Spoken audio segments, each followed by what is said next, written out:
आज मला मम्मीची एक इच्छा कंप्लीट करायची होती. त्याच्यामुळे मी सकाळी सकाळी तयार झाले होते. तिथे मी कानातले घातले आणि इकडे तिकडे बघत थोडा विचार तर करत होते की नक्की काय करावं आज मम्मीची इच्छा कंप्लीट करण्यासाठी. आणि फायनली मी तयार झाले, पण इतकं गरम होत होतं म्हणून मग मी शेवटी केस बांधूनच घेतले आणि बाहेर निघाले मम्मीला आणण्यासाठी. कारण की माझी मम्मी राहते माझ्या भावाच्या घरी. तिची इच्छा कंप्लीट करण्यासाठी तिला आपल्याकडे आणावंच लागेल.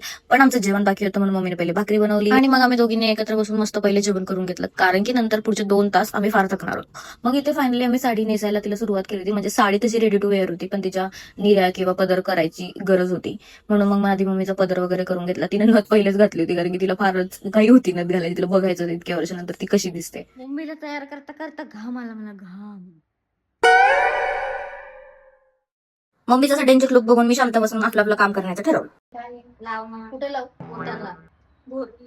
मग वेळ होती काजळ लावायची. मला आठवतं मी काजळ लावताना मम्मी कशी करायची मला. आता कशी सांगते, असंच मी पण करायला लहान असताना तिला. डोळ्याच्या वरून लाव, वरून लाव, साधारण लाव, हा जास्त नको, माकड नको करू. मम्मी मी स्वतः डार्क मेकअप नाही करत.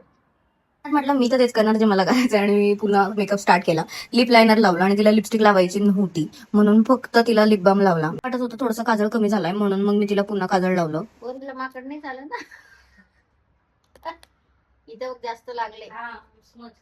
तिला काही माझ्यावर विश्वास नव्हता म्हणून ती सारखे सारखे मला इन्स्ट्रक्शन देत होते. खरं तर मी प्रॉपर असा मेकअप पण नाही केलेला कारण की तिच्या फेसला काहीच चालत नाही. म्हणून मी डायरेक्ट तिच्या क्लीन फेसवरच फक्त तिने तिचं एक जो बेसिक क्रीम आहे ते लावलं आणि तशी तर ती फायनल रेडी होती. पण मग आठवलं की मंगळसूत्र आणि नेकलेस घालायचं बाकी म्हणून मग मी ते आधी घालून घेतलं तिला. आजपासून तू माझी बायको.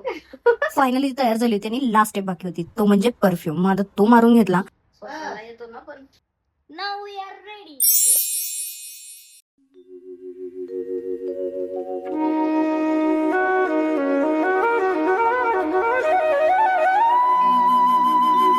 सगळं करून झाल्यावर वेळ येते ती पसारा आवरायची आणि तोच मोठा टास्क आहे माझ्यासाठी. पण आपण नेक्स्ट ब्लॉग मध्ये भेटू. बाय.